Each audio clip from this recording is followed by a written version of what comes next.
Believe it or not, stories on social media are set to overtake the newsfeed as the primary way you and I engage on social within the next year. Is your church ready for that? If not, in this video, I'll share with you my absolute favorite story strategy, along with precise examples and techniques that you can copy and use yourself. Well, hey there, and welcome to Pro Church Tools, the show where in 10 minutes or less, you'll get a dose of tips and tactics to help your church share the message of Jesus while we navigate the biggest communication shift we've seen in 500 years. I'm your host, Alex Mills, joined as always by the boss man, Brady Shearer. Alex, the absolute biggest trend on social media right now is stories. Yeah. It's growing 15 times faster attention-wise than the news feed, and Facebook itself has predicted that within the next year, attention being paid to stories will overtake the news feed as the primary way that we engage on social media. Wow. And so I wanted to share in this episode a strategy that churches can use to create content for stories, because it's something that surprisingly we haven't covered too much here at Pro Church Tools, even though we spend so much of our own time dedicated to creating stories on our own channels. We wanted to share a strategy that I've been using for close to a year now, and the results are nothing short of remarkable, and it's incredibly easy to do. Yeah, I mean, you're seeing the stories format everywhere on almost every platform now. Even YouTube has a stories feature, which I'm interested to see where that goes. But, kind of starting with Snapchat and then evolving into Instagram and Facebook. I find myself even watching Facebook stories now, which is hilarious because when it first came out, I'm like, I'm never going to be watching stories on Facebook, but I am. And I think there's something unique about the way that we interact with them, but also just how humans connect with storytelling and with one-on-one interaction. And so like you said, and like researchers and even, major media moguls like Facebook and Instagram are saying stories are going to take over the newsfeed. Like, this is what's happening, so pay attention. This is how we can use it in 2019. I call this the tap, tap, taparoo strategy.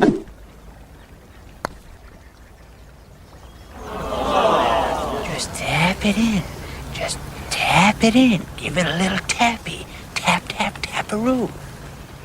Because, that's an ode to the way that we use stories, unlike the news feed in which we scroll through. With stories, you're tapping through. And the foundation for this strategy is to tell a story or share a rant or break down a technique in 5 to 10 stories using only the Instagram story tools. And when it comes to the way I use this, I'm usually using only the type tools and the annotation editor. So you're not even filming yourself talk. Like, this is just text. Correct. And there's a number of reasons why I do this that we'll get into in just a moment, but to make this strategy clear, we wanted to show you a visual example of what this looks like. And if you're listening to the podcast, it might be worth heading over to the YouTube channel, youtube.com/ProChurchTools, fast forwarding to this moment in this episode to see I have an 11 slide story here that I've compressed into a single image that we're showing on the screen right now. And what I want you to pay careful attention to is that you will not see my face in any of these stories. Or hear your voice. Exactly. Yeah, that's actually a good point. If you were watching these, it's not talking at all. These are single still slides, which might seem a little bit unusual because stories, a lot of the time, you point the camera at yourself, selfie mode style, hold that record button, and you talk. And I'm not suggesting that you don't do that, but the interesting thing about user behavior in that instance, and this is actually a very key distinguishing factor. If Alex records a story where he's talking, I am at his mercy, waiting until he stops talking until I can go to the next slide. Whereas on a slide, the tap, tap, taparoo strategy like this, you are giving control and autonomy to the user because they're reading, and when they're done reading, they get to tap to the next story. Move along. And the reason this is so important, and I see this in the data when it comes to the completion rates on my stories, right now I'm getting anywhere between 2,000 and 4,000 views per story, and the completion rates on even an 11 slide story like this one are 75 to 85%, which are unheard of. What that means is that people are starting these and they're going all the way to the end. Whereas a lot of the times, if you have 15-second, which is the limit on Instagram right now, stories that are video, where you're watching and listening to someone speak, what happens is you get through slide 1, slide 2, and then you abandon and go to the next one. Because we are so vain and we are so attention deficit,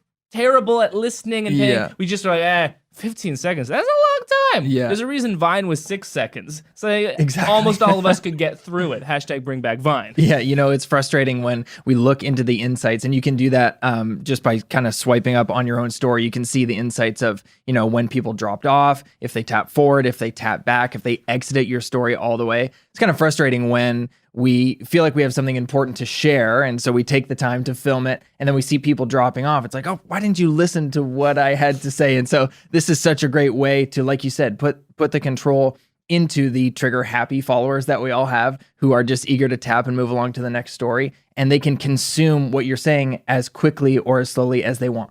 A couple of things to take note of as you're looking again at this example of these 11 different slides is that every slide looks different than the slide before and after it. And the reason I do that is to create visual difference. I want you to tap to the next slide and it to look different. And what's great about Instagram is that the Instagram story editor provides a myriad of different options when it comes to type and fonts and backgrounds. And then even if you feel like you've run out and you've used too many, you can just take a photo of where you're at and then just add text on top of that screen.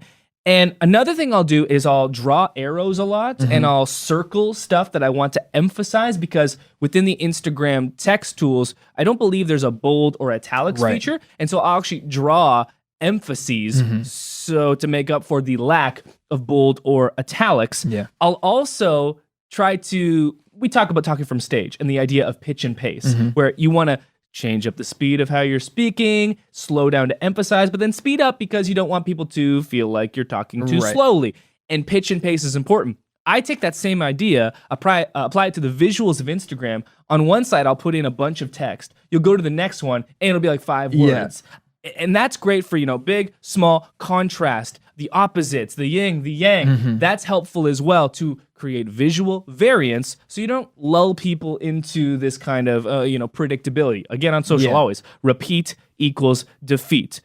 I wanted to talk about 3 kind of advanced strategies that I've been using on here. Anything else before? I was just thinking, you do this as well, and I've started to do it because you do it. You can also take the advantage to open and close some loops. It's like using this literary tool. You can say, but here's the problem, ... and encourage someone to find the answer to, what you're saying by tapping to the next story, kind of hook them into that story so that they can't just drop off and exit the story, so that they can hear exactly what you're there to say.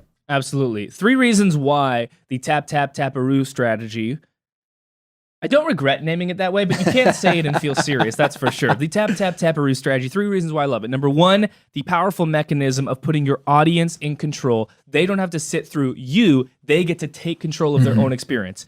Do not overlook how important that is. I cannot overstate how important it is. Number 2, the high completion rate. Because the audience is in control, they are going to finish what you have to say. And at the end of the day, I want them to hear what I have to say. And if they would prefer to read it rather than watching me say it, great, whatever they want. It's what they want that's important. And then number 3, I love this. You can do this from anywhere, anytime. The example I've been showing you, I did that at the gym. I was inspired. I'm not going to film myself at the gym talking. I'm all sweaty, and everyone at the gym will be like, why is he talking about Instagram? You don't have a shirt on? Yeah, it's just, I'm wearing a shirt at the gym. Oh, I thought you lift shirtless. I'm in my tankini. So I love that I can do this anytime, anywhere. Maybe I don't feel like, I haven't had a shower yet today. I'm at the office. It's early. My eyes are all like, sleepy, but I can still do it from anytime, anywhere. So and good. I won't draw attention to myself as I'm, doing selfie mode, which is another good, benefit.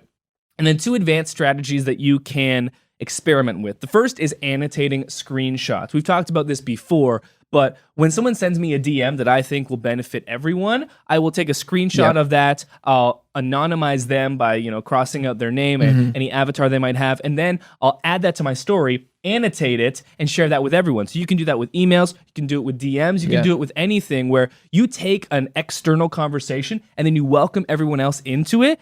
People love that because they feel like they're getting a behind-the-scenes look that maybe they shouldn't. And then the second thing I like to do is I've called this the double take strategy, where basically you have a story that you've posted. If you save that story to your camera roll, you can upload it again and then add a second annotation. And save that one and add a third annotation. To show you an example of this, again, I was at the gym. I took a photo of my shoes because I wanted to make reference to a New Year's resolution because I'm at the gym and a lot of people have that as a New Year's resolution, and then talk about how, hey, you should make some social media resolutions as well. I posted that to the story, and then I was looking at it and I was like, man, my legs are hairless. And I was like, this is a great opportunity to make a joke. Right. So I uploaded it again, then added a second annotation. So as you tap through it as a user, you're looking at the same image, but it just keeps adding different text bubbles. Right. And so the second one I was at it, I was like, yes, these are my natural legs. What's the problem? And then I added the third one. I was like, yes, all the 6th grade boys made fun of me, okay? And this is just, a fun way to gain more attention. I think the adding on over and over, the double take strategy, it's just an interesting thing. There's so much that you can do with the Instagram editor. There's no shortage of creativity. I love this strategy. Give it a try, the tap, tap, taparoo technique. And that'll do it for this episode of Pro Church Tools. We'll see you next time. Hey, if you made it to the end of the video, you're amazing. Yes. And you've got this far, might as well subscribe. And you might as well go ahead and like. Seriously, if you watched to the end, we really appreciate you. Love you so much. Thanks again.